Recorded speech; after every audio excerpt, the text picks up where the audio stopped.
সালাম আলাইকুম। ওয়ালাইকুম সালাম রহমতুল্লাহি ওয়া বারাকাতুহু।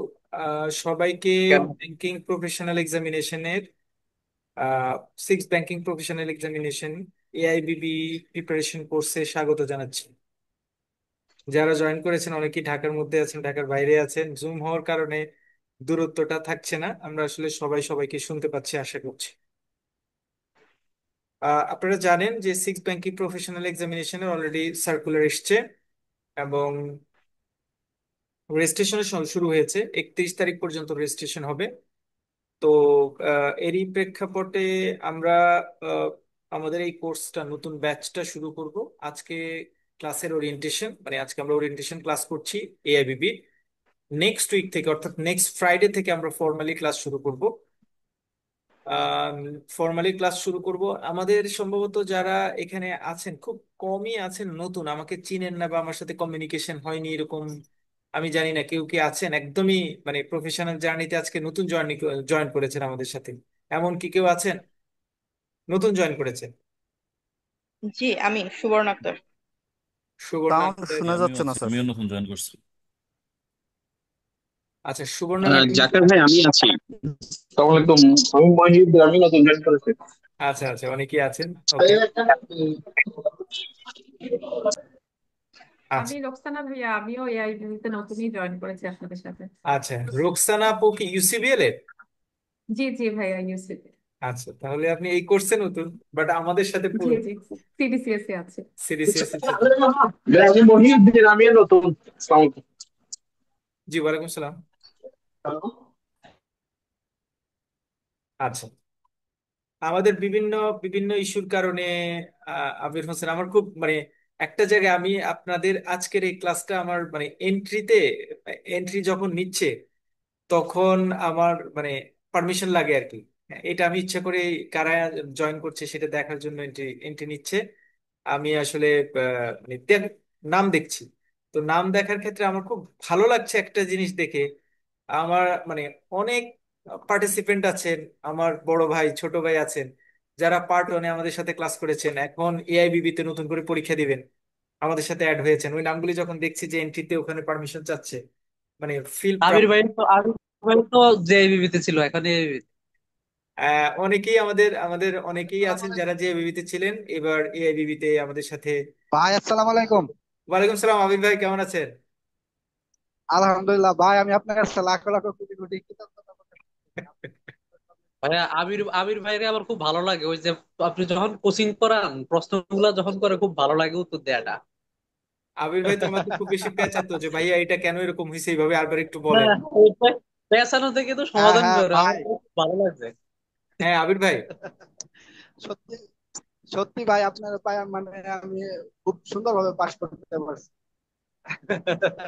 দুইবার যাক, দিছে ভাই, আলহামদুলিল্লাহ, তিনটা থ্যাংক ইউ তিনটা সো করে মাচ। দুইবার আমাদের মানে আই এম সো দুইবার প্লিজ যে আমার এই ব্যাচে নিয়ার অ্যাবাউট 50%, আপনারা যারা যতজন জয়েন করেছেন 50% আমার পার্ট ওয়ানে আমাদের সাথে ছিল, সেইখান থেকে মাইগ্রেট হয়ে পাশ করে পার্ট টু তে আসছে আমাদের সাথে। সবাইকে শুভেচ্ছা জানাচ্ছি মানে আমাদের প্রফেশনাল জার্নি চ্যানেলের পক্ষ থেকে। আহ, এইটা মনে হয় আমাদের মানে অ্যাচিভমেন্ট যে আমাদের সাথে যে বিবিধি ছিল সেখান থেকে পাশ করার পর পরই এই বিবিধি আমাদের সাথে আবার আমাদের উপর ট্রাস্ট রাখা, আমাদের সাথে আবার কন্টিনিউ করা জার্নিটা, এটা ভাইয়া আমার আসলে একটা আমাদের জন্য প্রস্তাব আছে প্লিজ। এই বিষয়ে ভাইয়া। জি। আমার একটা প্রস্তাব হলো, যারা আপনার এই যে প্রফেশনাল জার্নিতে যে ইউইতে কোর্স করতেছে, এইউইতে করতেছে, যারা পাশ করে তাদেরকে নিয়ে একটা গেট টুগেদার প্রোগ্রামের আয়োজন করেন ঢাকা। আচ্ছা ঠিক আছে, আমি পয়েন্টটা নোট ডাউন করলাম। আমার কমপ্লিট লিস্ট তো আমার কাছে আছে, আমি ইনশাল্লাহ প্ল্যান করছি। ইনশাল্লাহ আমি মানে মানে আমি প্রমিস করছি, আমি ট্রাই করছি কখন কোথায় কিভাবে সেটা হয়তো সময় মতো আমি জানাবো। বাট আমি মানে প্রপোজালটা আমি একসেপ্ট করেছি এবং আমি মানে কর্ডিয়ালি একসেপ্ট করেছি। ওকে, যারা নতুন মানে জেআইবিবি তে আমাদের সাথে ছিলেন না বাট এখন আমাদের সাথে নতুন বিভিন্ন সোশ্যাল মিডিয়া বা অন্যান্য অন্যান্য কানেক্টিভিটি থেকে আমাদের সাথে অ্যাড হয়েছেন, সবাইকে স্বাগত জানাচ্ছি আমাদের আজকের ক্লাসে। আজকে আসলে আমরা ওরিয়েন্টেশন ক্লাস করছি। ওরিয়েন্টেশন ক্লাসে আমরা আসলে এই কোর্সের পুরো প্ল্যান নিয়ে কথা বলবো যে এখানে আসলে কি কি আছে, কোনটা কিভাবে কি করবেন, টেকনিক্যালি আপনি কোন জায়গায় যাবেন সেটা নিয়ে আমরা কথা বলবো। যেহেতু নতুন আমাদের সাথে আপনারা জয়েন করেছেন যারা জেআইবিবি থেকে, এআইবিবি তেও আছেন যারা আমাদের সাথে হয়তো একটা ক্লাস করেছেন, একটা দুইটা সাবজেক্টে হয়তো এখনো হয়ে গেছে, এরকম অনেকে আছেন। তারা আবার এন্ট্রান্স আমাদের সাথে আবার আছেন, নতুন যারা জয়েন করেছেন সবাইকে নিয়ে আমাদের এখন নতুন করে আমরা এই six banking professional examination part 2 অর্থাৎ এআইবিবির পর্বটা কন্টিনিউ করবো ইনশাআল্লাহ। শুরুতে পুরো কোর্সটা আমি নিজেই কন্ডাক্ট করব, সুতরাং এখানে কোনো এমবিগুয়াস সিচুয়েশন ক্রিয়েট হবে না যে ভাই আপনি পড়াবেন কিনা। অনেকের রেকমেন্ডেশন থাকে ভাই আপনি পড়ালে জয়েন করবো, অন্য কেউ পড়ালে জয়েন করবো না। না, আমি ফুল কোর্সটা কন্ডাক্ট করব, এখানে নতুন অন্য কোনো কোঅর্ডিনেটর থাকবে না, আমি ফুল কোর্সটা কন্ডাক্ট করব। আর আমার পরিচয়টা সম্ভবত আপনারা যারা নতুন জয়েন করেছেন তাদের জন্য, পুরনো যারা আছেন তারা জানেন আমি প্রফেশন ব্যাংকার। আমি একটা মাল্টি ন্যাশনাল ব্যাংকে আছি। আর এর আগে আমি এসআইবিএল এ ছিলাম কিছুদিন, ট্রাস্ট ব্যাংকে ছিলাম, ওয়ান ব্যাংকে ছিলাম, বেঙ্গল কমার্শিয়াল ব্যাংকে ছিলাম। সুতরাং এই চারটা ব্যাংকে যারা কলিগ আছেন তারা হয়তো আমাকে চিনেন। আর এর পাশাপাশি আমি আসলে লার্নিং এন্ড ডেভেলপমেন্ট নিয়ে কাজ করি, এটা আমার প্যাশন। তারই প্রেক্ষাপটে আমি আসলে ডিপ্লোমা পাশ করেছি, তারপরে সিডিসিএস, সিএসডিজি, ক্যাম্পস, সিএসডাবলএ, সিএসসিইউ, এলএলবি পাস করেছি, এমবিএম করেছি বিএবিএম থেকে। টোটাল প্রফেশনালি আমার career almost 10 years, near about 10 years. আমি পুরো ক্যারিয়ারেই আসলে বিভিন্ন ইয়ারে আমার একটা একটা কোর্স কন্ডাক্ট করেছি এবং একটা একটা কোর্সের সাথে আমি ইনভলভমেন্টে ছিলাম। এই একটা একটা কোর্সে ইনভলভমেন্টে থাকার কারণে আমি একটা খুব নাম ফ্লারিশ করছি, মানে বলার চেষ্টা করছি, কারণ আমার আমার মানে আমি বিয়ে করেছি 2016 সালে, 17 সালের দিকে। তো সেইখান থেকে তার পরবর্তী স্টেজে গিয়ে আমি সময় আমি যদি ভুল না করি, পরবর্তী স্টেজে গিয়ে আমরা আসলে আমি পাশ করেছি সিডিসিএস, আমি পাশ করেছি ক্যাম্পস, পাশ করেছি সিএসডিজি, সিএসডাবলএ, এলএলবি। এই 5টা কোর্স পাশ করেছি আফটার ম্যারিড, আমার বিয়ের পরে। তো একটা কোর্স করতে গেলে আপনারা যারা সিডিসিএস এর এখন প্রিপারেশন নিচ্ছেন বা অন্যরা যারা অন্যান্য কোর্সের প্রিপারেশনে থাকছেন, আপনারা জানেন একটা কোর্স করতে গেলে কোঅর্ডিনেশনের ক্ষেত্রে কত পরিমাণ টাইম এফোর্ট দিতে হয়। তা আমার ফ্যামিলিকে স্যাক্রিফাইস করে, ফ্যামিলি স্যাক্রিফাইস করেছে বলে ওই টাইমটুকু বের করে আমি পড়াশোনার মধ্যে টাইম দিতে পেরেছি। ওই স্যাক্রিফাইস করার এন্টিটিটাও আমাদের সাথে আজকে আছে, মানে আমার ওয়াইফ আপনাদের সাথে আজকে এই ক্লাসে জয়েন করেছে। বাট ওয়াইফ জয়েন করেছেন অন্য একটা প্যাটার্ন বা অন্য একটা মুড নিয়ে। সেই মুডটা হচ্ছে আমার ওয়াইফ লাস্ট ইয়ারে ব্যাংকিং প্রফেশনাল এক্সামিনেশন পার্ট 2 সকল সাবজেক্ট একসাথে কমপ্লিট করেছেন। সো উনি হচ্ছেন, কারণ আমি তো আসলে কোর্স নিয়ে কাজ করছি, আমি আপনাদের কোয়েশ্চেন অ্যানালাইসিস করছি, কোয়েশ্চেন অ্যানালাইজ করে সাজেশন তৈরি করছি। বাট আমি তো আপনাদের এই ব্যাংকিং প্রফেশনাল এক্সামিনেশন হওয়ার আগেই পাশ করেছি। সো এই এই পরীক্ষাগুলি, পরীক্ষার হলের প্র্যাকটিক্যাল এক্সপিরিয়েন্স গুলি কেমন, বা এটা আসলে 6টা সাবজেক্ট একসাথে পাশ করতে গেলে টেকনিক্যালি কোন জায়গাটাতে মানে হাইলাইটেড হতে হয়, এই সকল ইনফরমেশন গাইডলাইন নিয়ে ম্যাডাম আপনাদের সাথে একটু তার ওপিনিয়নটা, তার এক্সপিরিয়েন্সটা শেয়ার করবো। মিনওয়াইল থ্যাংক ইউ, কারণ ম্যাডামের আসলে ডেডিকেশন স্যাক্রিফাইসের কারণেই আমি last 5 years, 6 years, 7 years, even though এখন এই কোর্সগুলি যে কন্ডাক্ট করছি এটার পিছনে টাইম এফোর্ট সবকিছু আসলে তাদের স্যাক্রিফাইসের জন্যই আমি দিতে পারছি। আদারওয়াইজ যদি ফ্যামিলি বন্ডিংটা আমার খুব স্ট্রং, মানে আমাকে যদি ফ্যামিলি বন্ডিং এর ভিতরেই থাকতে হতো, তাহলে আসলে আমাকে এই টাইম বের করে আপনাদের এই কোর্সগুলি কন্ডাক্ট করার আসলে স্কোপ আমার হাতে আসতো না। Thank you so much. Sumaiya, তুমি যদি কিছু বলো, তোমার এক্সপিরিয়েন্স বলো, তোমার পরীক্ষা সবকিছু মিলিয়ে তুমি আসলে কি ফিল করেছো 6টা সাবজেক্ট একসাথে পাশ করা। ডেফিনেটলি এটা খুবই ক্রেডিটের ইস্যু। সো আসলে কিভাবে সম্ভব হয়েছে, প্লিজ। হ্যালো, আসসালামু আলাইকুম। ওয়ালাইকুম সালাম। আহ ধন্যবাদ এত সুন্দর করে বলার জন্য। আসলে আমি অফিস করার পরে বাসায় এসে পড়ার টাইমটা খুব কম সময় পেতাম। যখন থেকে আমি রেজিস্ট্রেশন করে আমি চেষ্টা করেছি যে একটু একটু করে পড়ার জন্য, কারণ পরীক্ষার আগে পড়লে হয় কি প্রেশারটা বেড়ে যায় আর ওভাবে মনেও থাকে না। তো আমি ও যে সাজেশনগুলো দিত ক্লাসে আমি টাইমলি অ্যাটেন্ড করতাম, আমি সেগুলো ফলো করতাম আর সেভাবেই আমি আস্তে আস্তে করে পড়ে পড়ে আমি কিছুটা আগায় রাখতাম যেন আমার পরীক্ষার আগে প্রেশারটা না পড়তো।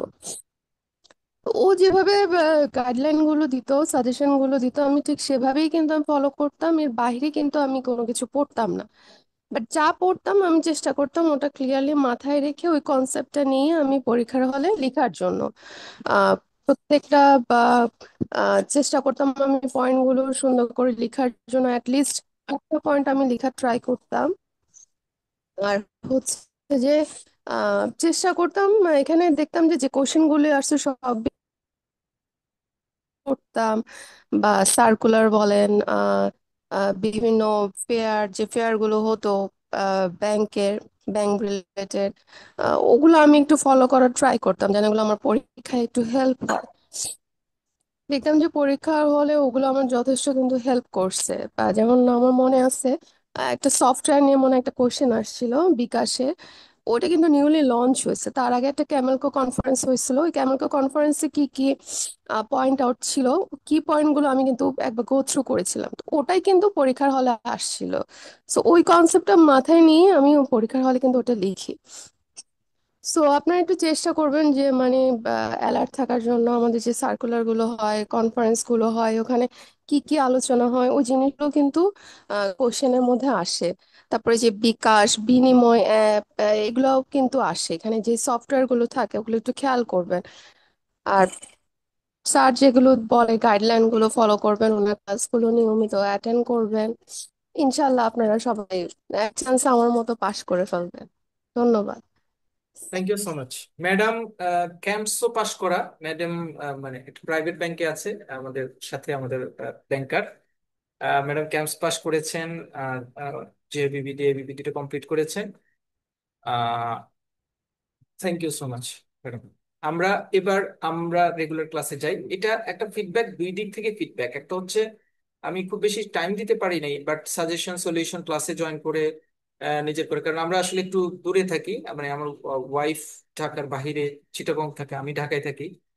সো চাইলেও একদম ক্লোজলি মনিটর করা সম্ভব হয় না, বাট তার মধ্যেও সাজেশন সলিউশন রেকর্ড ক্লাসে জয়েন করে সবকিছু রেডি করে পরীক্ষা দিয়েছে, এবং প্রপার ওয়েতে পরীক্ষা দিয়ে 6টা সাবজেক্ট একসাথে পাশ করা। It's really credible. Thank you. আমরা এবার একটা উম, আমাদের যে ব্যাচে লাস্ট ব্যাচ, আমি একটা মেসেজ শেয়ার করছি। অ্যাকচুয়ালি আমাদের সাথে যারা থাকেন, আমার বিভিন্ন ব্যাচে যারা জয়েন করেন, তারা আমাদের সাথে অ্যাড থাকেন, এবং আমরা একটা কমিউনিটি বিল্ড আপ করেছি। আপনারা যারা নতুন জয়েন করবেন তাদেরকে আমরা ওই কমিউনিটিতে নিয়ে আসব। সেই কমিউনিটিতে আমরা লাস্ট পরীক্ষা যেদিন হয়েছে, পরীক্ষার পরে সেই কমিউনিটির দুইটা মেসেজ আমি আপনাদের সাথে শেয়ার করছি। ইশরাত ব্যাংক এশিয়া একজন ম্যাডাম আমাদের সাথে ছিলেন, ক্লাস করেছেন। ম্যাডাম অসুস্থ থাকার কারণে আজকে আসলে ওনার জয়েন করার কথা ছিল প্র্যাকটিক্যালি আপনাদেরকে ইন্সপায়ার করার জন্য, বাট আসলে উনি জয়েন করতে পারেননি ওনার ফ্যামিলিগত ইস্যুর কারণে। তো ওনার ওই পরীক্ষার পরের দিনের মেসেজটা আমি আপনাদেরকে একটু দেখানোর চেষ্টা করছি, আপনারা হয়তো দেখতে পাচ্ছেন। ফ্যাক্টটা হচ্ছে ম্যাডাম ওনার মানে ওনার প্রেগনেন্সি ইস্যু নিয়ে খুব সিভিয়ার একটা স্ট্রাকচারে পড়েছে, ওনাকে একটা সময় আইসিইউতে যেতে হয়েছে, উনি আইসিইউতে অ্যাডমিটেড ছিলেন। তো উনি যখন ব্যাক করেছেন, ছোট বেবি, তারপরে শারীরিক অক্ষমতা সবকিছু মিলিয়ে, এদিকে তো ওনার ব্যাংকের প্রমোশন রিলেটেড ইস্যুতে ডিপ্লোমাটা কমপ্লিট করা বা ব্যাংকিং প্রফেশনাল এক্সাম কমপ্লিট করাটা খুব এসেনশিয়াল ছিল। তো ওনার সাথে আমার আসলে পরিচয় হয়েছে পরীক্ষার জাস্ট 15 days অ্যাগো। উনি আমাকে ফোন দিয়েছেন, ভাইয়া আমি তো এখন ফুল কোর্সটা করতে চাচ্ছি। আমি জানি না উনি কোথা থেকে আগে শুনি, উনি আগে পেমেন্টটা করেছে আমার কিভাবে জানি বিকাশ নাম্বার। তো আমি ওনাকে বললাম যে আপু 15 দিনের মধ্যে পারবেন কিনা, বললো যে আমি পারবো, that possible for my part, ভাইয়া আপনি শুধু আমাকে একটু হেল্প করবেন। তো আমি আমার জায়গা থেকে ওনাকে হেল্প করার চেষ্টা করেছি। উনি প্রপার হতে প্রত্যেকটা ক্লাস করেছে, আগে রেকর্ডিং গুলি নিয়েছে। একটা রেকর্ডিং এর প্রবলেমের পরে আমাকে ফোন দিয়েছে, ভাইয়া এই জায়গাটুকুতে বুঝি নাই, এই জায়গাটাতেই প্রবলেম আছে। সবকিছু মিলিয়ে ওনার সাথে কমিউনিকেশনটা ছিল, রেগুলার ক্লাস ছিল। আমি ওনার দীপন ভাই এখন আমাদের সাথে নাই। দীপন ভাই থাকলে হয়তো আমাদের যে আমরা যে রিডিং ওয়ার্ড গুলি ছিল, ম্যাথমেটিক্স এর যে টার্ম গুলি ছিল, সেগুলিতে উনি স্পন্টেনিয়াসলি জয়েন করতেন। ফাইনালি উনি আসলে পার্ট 2টা কমপ্লিটলি পাস করেছেন একবারে সিঙ্গেল, মানে এত ব্যারিয়ার রেখে। মানে আমার বেস্ট স্টুডেন্ট যদি আমি বলি, এত ব্যারিয়ার রেখে একজন মানুষ 6টা সাবজেক্টে কিভাবে পাস করে, মানে আই ক্যান্ট ইমাজিন। আমি বিশ্বাস করতে পারি নাই। রেজাল্টের পরে প্রথম ফোনটা সম্ভবত উনি দিয়েছে, এবং উনি ফোন দিয়ে মানে কান্নাকাটি করার মতো অবস্থা, ভাই আমি 6টা সাবজেক্ট পাস করেছি। দীপন ভাই সেম আরেকজন, উনিও ট্রাই করেছে, বিভিন্ন ইস্যু নিয়ে হেল্প করেছে, উনিও পাস করেছেন, তার মেসেজটা আমরা এখানে শো করছি। বাট খুব ইম্পর্টেন্ট, আমি একটা মানে আনসার্টেনলি এখন একটা ইনফরমেশন শেয়ার করবো, আনসার্টেনলি একটা ইনফরমেশন শেয়ার করবো। আমরা কিন্তু ভালো খারাপ মিলিয়ে আসলে আমরা ব্যাংকিং করি বা আমরা পড়াশোনা করি, সবকিছু মিলিয়ে এটার মধ্যে ফেইলও কিছু পার্ট থাকে। সীমা দাস আমাদের সাথে কি আছেন? আপনি কি আমাকে শুনতে পাচ্ছেন? সীমা আপু শুনতে পাচ্ছেন? সীমা আপু শুনতে পাচ্ছেন? আছেন? সীমা পল,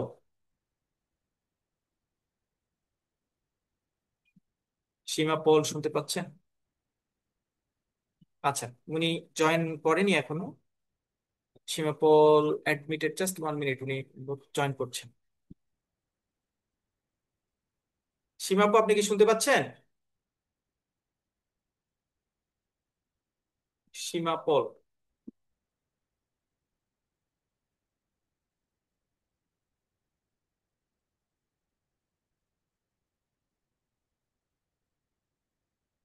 আচ্ছা ম্যাডাম জয়েন করলে ম্যাডামের ইস্যুটা নিয়ে আমরা কথা বলবো, হয়তো ম্যাডামের মুখ থেকে শুনবো। আচ্ছা, আমরা এবার কোর্স প্ল্যানে চলে যাই, যে আমরা আসলে আপনাদেরকে নিয়ে কি প্ল্যান করতে চাচ্ছি এই পরীক্ষার জন্য, আমরা সেই প্ল্যানে চলে যাই। আমরা আপনাদের জন্য, আপনারা জানেন কিছুটা চেঞ্জ হয়েছে, স্লাইডলি কিছু জায়গায় কিছু ইনফরমেশন চেঞ্জ হয়েছে এবারে পরীক্ষায়। যেমন আপনাদের পার্ট 1-এ আপনারা যারা জিএফআই পড়ে এসেছেন, তাদেরকে আবার জিএফআই টা সেকেন্ড পার্টে পরীক্ষা দিতে হচ্ছে, সেম সাবজেক্ট, প্রিপারেশন অর্ধেক কমে যাচ্ছে।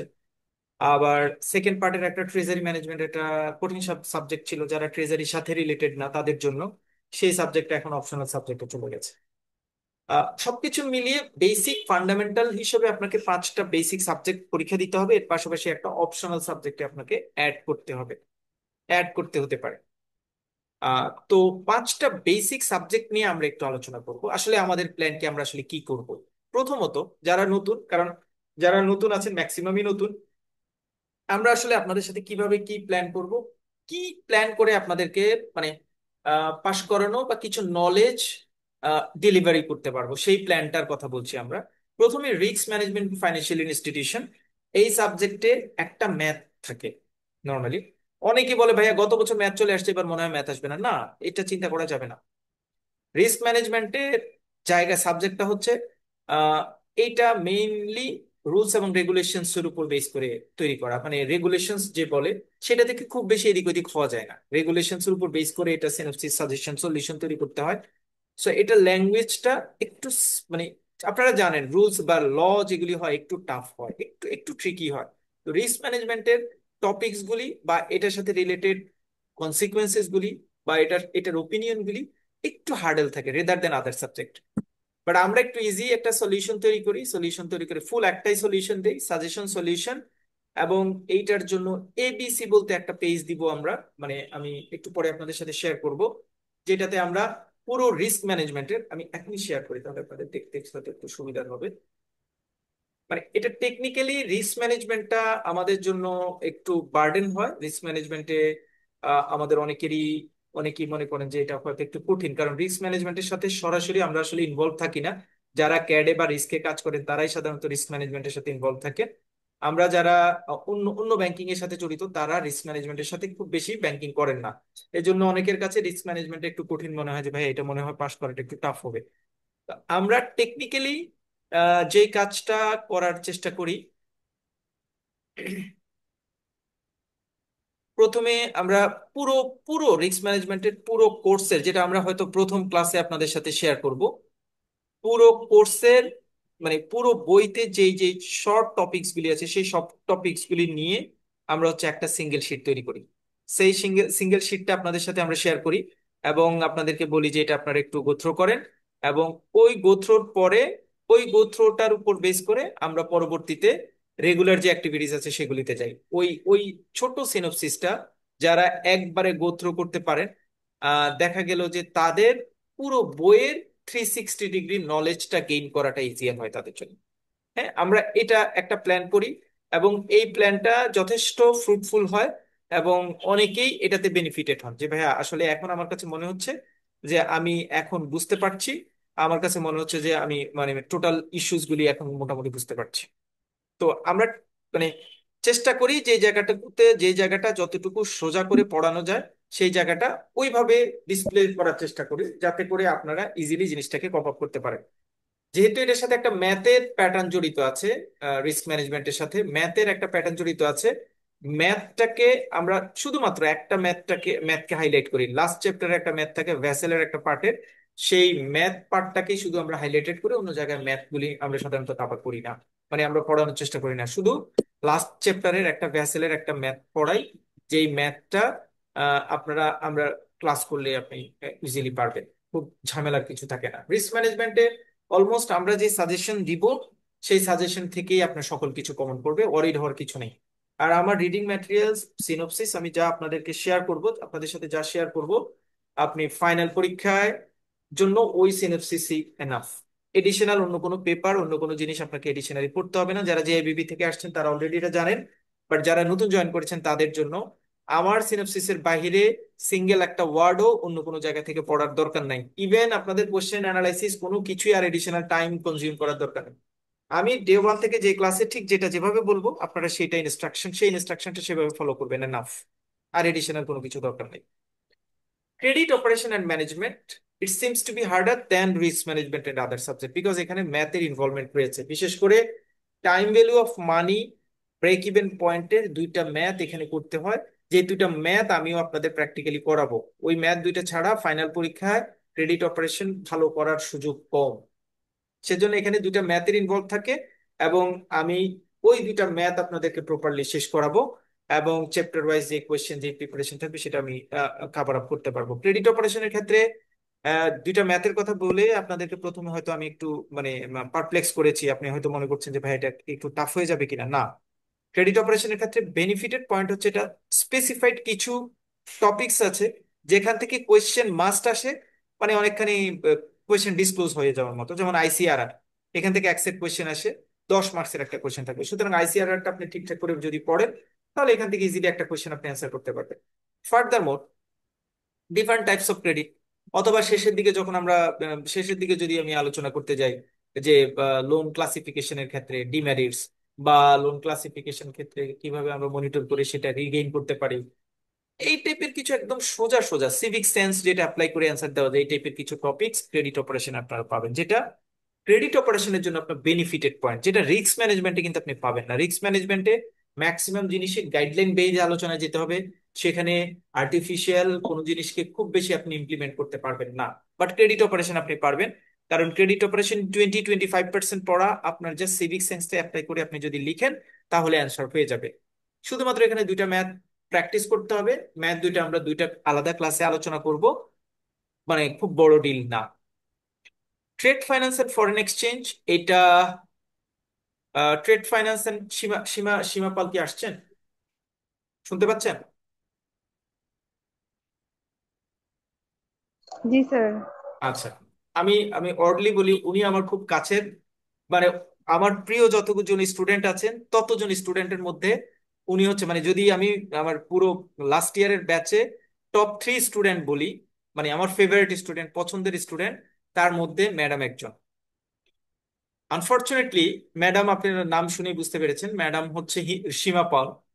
ম্যাডামকে আমি বলেছি যে অপশনাল সাবজেক্টে ম্যাডাম আপনি ইসলামী ব্যাংকিং নেন। ম্যাডাম বললেন যে আহ, আমি পারবো কিনা ভাইয়া, পারবো। আমি বললাম যে হ্যাঁ পারবেন, আপনার যে ডেডিকেশন আছে আপনি ইসলামী ব্যাংকিং নেন, পারবেন। মানে ম্যাডাম ইসলামী ব্যাংকিং পাশ করেছে optional subject. Unfortunately madam trade ফাইন্যান্সে ভালো করতে পারে। ম্যাডামের কাছ থেকে শুনবো, জাস্ট আপনি অনেস্ট মানে ওভারভিউ দিবেন যে আপনি আসলে আপনার কাছে কি মনে হয়েছে আমরা যে এখন পড়িয়েছি। মানে ম্যাডাম ট্রেডে কাজ করেন না, আমরা আসলে ট্রেড ফাইন্যান্সটা কিভাবে পড়াই কিভাবে পড়িয়েছি। দো মানে আমি শুরুর দিকে সুমাইয়া ম্যাডামকে অ্যাড করেছি, ভালো রেজাল্ট করেছে সেজন্য। আমি এখন অ্যাড করেছি একটা সাবজেক্টে ভালো করতে পারে নাই সে ম্যাডামকে, বাট আমি ম্যাডামের কাছ থেকে শুনতে চাচ্ছি যে আমরা আসলে কতটুকু ডেডিকেশন আপনাদের জন্য অ্যাপ্লাই করেছি কোনো একটা সাবজেক্টে ভালো করার জন্য। জাস্ট ম্যাডামের প্র্যাকটিক্যাল এক্সপিরিয়েন্সটা শুনবো। ম্যাডাম আপনি অনেস্টলি ফিডব্যাক দিবেন যে আমি আসলে এটা এভাবে পেয়েছি এভাবে পেয়েছি বা এভাবে পেয়েছি, please.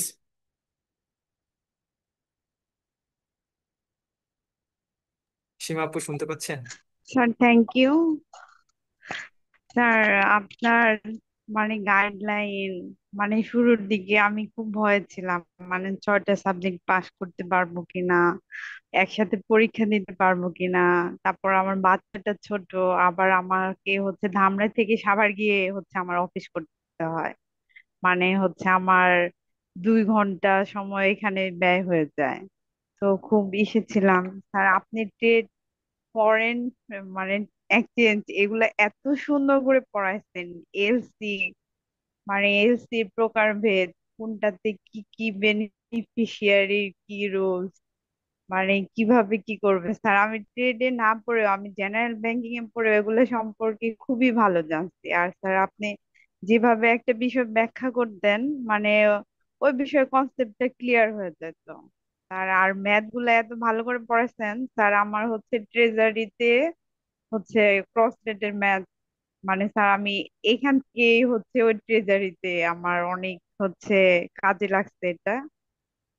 Sir thank you sir, কিন্তু স্যার আনফরচুনেটলি আমি হচ্ছে ট্রেনে আমার হচ্ছে পাস আসে নাই, যদিও স্যার স্ক্রুটিনি করছি, জানি না কি হবে। স্যার থ্যাংক ইউ স্যার, আপনার গাইডলাইন না হলে এটা সম্ভবই হতো না। Thank you sir. এটা অনেস্টলি ভিউ, বিকজ আমরা আমার জানা মতে, এবং আমি আরো কয়েকজন স্টুডেন্ট অ্যাড করলে হয়তো আপনাদের এই রিভিউটা পেতেন, যে বিরক্ত হয়ে গেছে শেষের দিকে, ভাই আপনি এতবার বলেন কেন ম্যাথ পড়ার জন্য, এতবার বলেন কেন একটা ম্যাথ করার আচ্ছা জন্য। আরেকটা কথা বলতাম, মানে হচ্ছে আমার শরিয়া বেস্ট ব্যাংকিং ছিল। স্যার আমি ইভেন যে পরীক্ষা দিতে গেছি ওইখানেও আমাকে মানে জিজ্ঞেস করতেছে আপনি কি পারবেন, আপনার কি সাবজেক্ট এইটাই, আপনি কি ভুল করে এখানে আসেন নাই তো। স্যার এটা খুবই ভালো লাগে, মানে আমার শরিয়া দিয়ে পাস আসছে। Thank you sir. ওকে, তো আমরা আসলে খুব প্রেশারাইজ করেছি ভাইয়া, ম্যান টু ম্যান মার্ক করার চেষ্টা করেছি, কারণ ট্রেড ফাইন্যান্স একটা ম্যাথ থাকে, যে ম্যাথটা ভালো করতে পারলে আপনার পাশের সম্ভাবনাটা অনেক বেড়ে যায়। আনফরচুনেটলি ম্যাডামেরও কিন্তু ম্যাথটা হয়েছে, আমি রিচেক করেছি, বাট রেজাল্টটা খারাপ আসছে, এটা আসলে ওইটুকু আমি মানে ওইটার উপর আমার হাত নাই। বাট উনি যতখানি রেসপন্স করেছে আমাদের সাথে, উনি ইজিলি পাস করে যাওয়ার কথা ছিল। মানে ইজি হচ্ছে, মানে সফটওয়্যারলি যেটা হচ্ছে, যে উনি আমাদের সাথে ছিলেন এবং আমাদের সাথে আছেন, তারপরে আবার আমাদের সাথে আছেন, বা আমরা যেভাবে ক্লাস করেছি, ভাই আপনারা ভালো পড়িয়েছেন, আমরা হয়তো আনফরচুনেটলি আমার রেজাল্টটা ভালো আসে নাই, এটা বাদ, বাট আপনারা ভালো পড়েছেন। এই যে একটা ড্রব্যাকে থেকে কোনো একজন এরকম একটা ফিডব্যাক দেওয়া, এটা কিন্তু খুবই কমেন্ডেবল ফিডব্যাক। ট্রেড ফাইন্যান্সে ম্যাথটা নিয়ে আমরা আলাদাভাবে কাজ করি, আপনারা যারা আমাদের সাথে জয়েন করবেন, মানে আপনি না বুঝে থাকবেন না, এটা হচ্ছে আমার গ্যারেন্টি, যে আপনি বুঝতেই হবে, বুঝবেন, ইজি ইজি করে আমরা করি। সুতরাং ম্যাথটা যাদের কাভার হয়ে যায়, অন্যান্য কনসেপ্টগুলি কাভার হলে ট্রেড ফাইন্যান্সে পাশ করাটা সোজা। বাট ট্রেডে যারা কাজ করেন না, তাদের জন্য এই সাবজেক্ট একটু টাফ সাবজেক্ট, বিকজ নতুন বিভিন্ন রুলস রেগুলেশন সেখানে অ্যাড করতে হয়। আমরা 360 ডিগ্রি কাভারেজ করে ট্রেড ফাইন্যান্স ক্লাসটা নিব ইনশাল্লাহ। ইনফরমেশন অ্যান্ড কমিউনিকেশন টেকনোলজি মূলত বুকিশ বুক, বইতে যা আছে সেটা পড়তে হবে, টেকনিক্যালি পড়তে হবে, অনেক বড় সিলেবাস, ছোট ছোট করে প্রশ্ন আসে, 1 2 3 মার্কস করে কোয়েশ্চেন আসে। দ্যাটস ওয়াই এইটাতে আপনারা যদি একটু কনসেন্ট্রেট ক্লিয়ার করতে পারেন, যে ছোট ছোট করে আলাদা আলাদা ভাবে যদি আলোচনা করতে পারেন, তাহলে এই সাবজেক্টটা আপনাদের জন্য খুব বেশি টাফ হবে না। গভর্নেন্স ইন ফাইন্যান্সিয়াল ইনস্টিটিউশন, আপনার সাবজেক্ট যারা পাশ করে আসছেন, নট এ বিগ ডিল, খুবই সোজা সাবজেক্ট, ছোট সাজেশন, ছোট সিলেবাস, জাস্ট আপনি পড়বেন আর পাশ করবেন, এটা আপনাদের জন্য একটা গোল্ডেন অপরচুনিটি। বিকজ আমার ধারণা মতে, সীমা পলও আমার সাথে হয়তো অ্যাড করবেন, ট্রেজারি ম্যানেজমেন্ট যে পরিমাণ কম্প্রিহেন্সিভ সাবজেক্ট, সেটার তুলনায় গভর্নেন্স ইন ফাইন্যান্সিয়াল ইনস্টিটিউশন খুবই ইজিয়ার একটা সাবজেক্ট। এবার যাব খুব ইম্পর্টেন্ট ক্রুশিয়াল পার্টে, সেটা হচ্ছে ফোর্থ সাবজেক্ট নিয়ে আপনারা অনেকে ডিসিশনহীনতায় ভুগেন, আমরা আসলে কি করব। আপনি আসলে যে ডেস্কে কাজ করেন, সেই ডেস্কে আমি এই 3টে সাবজেক্টেরই ক্লাস নিব, যার যেটা নিতে ইচ্ছা করে সে সেটা নিয়ে কন্টিনিউ করতে পারে। বাট প্লিজ, কেউ যদি মনে করেন যে আমি বিবিএমবিএ তে মার্কেটিং পড়েছি, সো আমি মার্কেটিং নিয়ে একটু ক্লাস ভাইয়া নিতে চাচ্ছি, নো ইস্যুস, আপনি মার্কেটিং নিতে পারেন, কোনো সমস্যা নেই। কিন্তু কেউ এগ্রিকালচারে মুভ করবেন না, ইনভেস্টমেন্ট বা ওই সাবজেক্টগুলিতে কেউ মুভ করবেন না, ম্যানেজমেন্ট অ্যাকাউন্টিং এ কেউ মুভ করার দরকার নেই প্লিজ। যদি আপনি মনে করেন যে আমি ইজিয়ার, সবচেয়ে বেস্ট সাবজেক্ট হচ্ছে, যদি ধর্মীয় দিক থেকে আপনার কোনো প্রবলেম না থাকে, তাহলে শরিয়া বেসড ব্যাংকিংটা বেস্ট, বিকজ এটা একদম ছোট সিলেবাস, মাত্র আমরা 20 থেকে 21টা প্রশ্ন এখানে পড়ি, ওই প্রশ্নগুলি থেকে ফাইনাল পরীক্ষায় কোয়েশ্চেন আসে। এবং আমরা যেটা এখানে বলে দিব ক্লাসের আগে, পরীক্ষায় ক্লাসে যেটা বলবো সেটাই ফাইনাল পরীক্ষায় কোয়েশ্চেন থাকে। ফাইন্যান্সিয়াল ক্রাইম এবং কমপ্লায়েন্স এটাও ইজিয়ার সাবজেক্ট, বিকজ আমরা ব্যাংকিং একদম হাতে গড়ি থেকেই কিন্তু এএমএল এর সাথে রিলেটেড, এএমএল এর বিভিন্ন অ্যাক্টিভিটিস মাস্টার সার্কুলার সাথে জড়িত, এবং এএমএল কিন্তু ফ্যাসিনেটেড একটা টপিকস ইন ব্যাংকিং ইন্ডাস্ট্রি। সেই হিসেবে যারা এএমএল রিলেটেড জায়গাটা থেকে ফ্যাসিনেটেড, যারা মনে করেন যে এই জায়গায় তার একটু নলেজ আমার গেইন করা দরকার, তাহলে ফাইন্যান্সিয়াল ক্রাইম এন্ড কমপ্লায়েন্সটা আপনারা নিতে পারেন। দুইটা কাজ হবে তাতে আপনার, এক হচ্ছে আপনার সাবজেক্টটা পাস হবে, দুই নম্বর হচ্ছে এই সাবজেক্টটা সম্পর্কে আপনার জানাটা হবে, কারণ এই সাবজেক্টটা ইন ফিউচারে আপনার ব্যাংকিং এ সার্ভাইভ করার জন্য খুব ক্রুশিয়াল একটা পার্ট হবে। সো কেউ যদি মনে করেন যে এক ডিলে দুই পাখি শিকার করতে চান, তাহলে ফাইন্যান্সিয়াল ক্রাইম এন্ড কমপ্লায়েন্স নিতে পারেন। এটাতেও আমরা যে স্পেসিফাইড সিলেবাস দিব, সাজেশন দিব, সেখান থেকে সব কোশ্চেন কমন পড়বে। এটা রুটিন মাফিক সাবজেক্ট, টপিকস থেকে আসে, বাহিরের থেকে একদম মানে রকেট সায়েন্স কোনো কিছু না যে আমি পারবো না। বাট এটা অ্যাডভান্টেজ, এডিশনাল অ্যাডভান্টেজ হচ্ছে ফাইন্যান্সিয়াল ক্রাইম এন্ড কমপ্লায়েন্স এর আইবিবি যে বইটা এনলিস্টেড করা, এটা খুবই ভালো বই এবং খুব স্ট্রং একটা মানে রিডিং ম্যাটেরিয়ালস আমাদের টোটাল আইবিবির বইগুলির মধ্যে। সো এটা আপনি আপনার নিজের পার্সোনাল লাইফেও রিটেন করতে পারেন, যদি আপনি ক্রাইম বা কমপ্লায়েন্স, মানি লন্ডারিং রিলেটেড কোনো জায়গাগুলিতে যদি ফার্দার কোনো ডিগ্রি বা অ্যাক্টিভিটিস করতে চান, তাহলে বইটা খুবই ভালো। এবং আমরা যে স্পেসিফিক সিলেবাস দিব সেটা থেকে আপনি প্রিপারেশন নিলেই মোটামুটি হয়ে যাবে। এটা হচ্ছে ছোট দুইটা সাবজেক্ট, শরিয়া বেস ব্যাংকিং এবং financial crime and compliance. Treasury কারো যদি একদম জর্নাল পয়েন্ট না হয়, তাহলে ট্রেজারি আমি ডিসরিগার্ড করি, নেওয়ার দরকার নেই, কারণ এটাতে কিছু টপিকস একটু এলোমেলো টপিকস থাকে। বাট আপনি যদি ট্রেজারি নিয়ে কাজ করেন, তাহলে আপনি এটা নিয়ে পড়তে পারেন। যেহেতু লাস্ট ইয়ারে বা প্রত্যেক ইয়ারে আমরা ট্রেজারি নিয়ে কাজ করেছি, দ্যাটস ওয়াই আমরা এইটা নিয়েও ক্লাস করব, যদি কেউ ইন্টারেস্টেড থাকে। মেইনলি আমরা ফোকাস করবো শরিয়া বেস ব্যাংকিং এবং ফাইন্যান্সিয়াল ক্রাইম এন্ড কমপ্লায়েন্স এর উপর। শেয়ার করছি আপনাদের রুটিনটা। রুটিনটা শেয়ারের ক্ষেত্রে, এই রুটিনটা শেয়ার করার কারণ হচ্ছে আমি আসলে আপনাদেরকে একটু অ্যাডভাইস করতে চাচ্ছি। কেউ যদি কমপ্লেক্স সিচুয়েশনে পড়ে যান, বিশেষ করে উইমেন যারা আছেন, তারা যদি মনে করেন যে ভাই আমি একটু আস্তে আস্তে এগোতে চাই, তাহলে আপনাদের সবার জন্য প্রাইম অ্যাডভাইস হচ্ছে আপনারা সিঙ্গেল একটা ডেটে একটা সাবজেক্ট নেবেন। কেউ যদি মনে করেন পার্ট টু তে আসছি, যত তাড়াতাড়ি শেষ করতে পারি আমার জন্য সুবিধা, 6টা সাবজেক্টে নিব, নো ইস্যুস, আপনি 6টা সাবজেক্ট নিয়ে কাজ করতে পারেন। 6টা সাবজেক্ট ঠিকঠাক করে ক্লাস করলে খুবই সম্ভব একবারে পাশ করা। মানে পার্ট ওয়ান এর তুলনায় পার্ট টুটা মানে 50% কঠিন। মানে জাস্ট পার্ট ওয়ান কে যদি আমি কঠিনের প্যারামিটারে যদি বলি যে এটা 100% কঠিন, তাহলে পার্ট টুটা পাস করাটা হচ্ছে 50% কঠিন। এত রিলেভেন্ট কোর্স এটা, এখানে কারো কোনো ঝামেলা হওয়ার কথা না, ইনশাল্লাহ। সুতরাং কে কোন সাবজেক্ট নেবেন, ইন্ডিভিজুয়ালি কোনো সাবজেক্ট নিয়ে কাজ করবেন কিনা, অথবা কোন দুইটা সাবজেক্ট নেবেন, আপনারা যদি কেউ মনে করেন যে আমার সাথে পার্সোনালি শেয়ার করবেন, কোনো সমস্যা নাই, আপনারা আমাকে ফোন দিতে পারেন, আমি আপনাদেরকে গাইড করব যে আপনি এই সাবজেক্ট নেন। বিকজ আপনার টেস্ট, আপনার এডুকেশনাল ব্যাকগ্রাউন্ড সকল কিছুর সাথে মিলানো মার্জকৃত সাবজেক্টটা স্টার্ট করাটা আপনার জন্য ভালো, যারা কম সাবজেক্ট নিয়ে এগোতে চান। আর যারা সকল সাবজেক্ট দিচ্ছেন, দ্যাটস বেটার যে আপনারা সকল সাবজেক্টের একসাথে প্রিপারেশন নেবেন। রেজিস্ট্রেশন শুরু হয়েছে 31 তারিখ পর্যন্ত রেজিস্ট্রেশন। আপনাদের রেজিস্ট্রেশনের কাজটার জন্যই আমরা আসলে আমি চেয়েছি আগামীকালকে থেকে ক্লাস নিতে, বাট আপনাদেরকে একটু ভ্যাকেশন দিয়েছে এই উইকটা, কারণ আমরা যখন ক্লাস শুরু করে দিব ফ্রাইডে স্যাটারডে সম্ভবত আপনি খুব বেশি টাইম বের করতে পারবেন না, আমাদের ক্লাসে জয়েন করতে হবে সবসময়। এআইবিবির ক্লাসটা আমরা বিকেলে নিব, মানে 3:30 থেকে 6টা পর্যন্ত থাকবে প্রেফারেবল টাইম, যদি কোনো কারণে কোনো অ্যাক্সিডেন্ট না হয়। অ্যাক্সিডেন্ট হলেও হয়তো 1-2 দিন আপনাদের টাইম বা স্কেজুলটা চেঞ্জ হতে পারে। কোর্স প্ল্যানে আমরা প্রিভিয়াস ইয়ারের কোয়েশ্চেন নিয়ে আলোচনা করব, শর্ট সাজেশন দিব।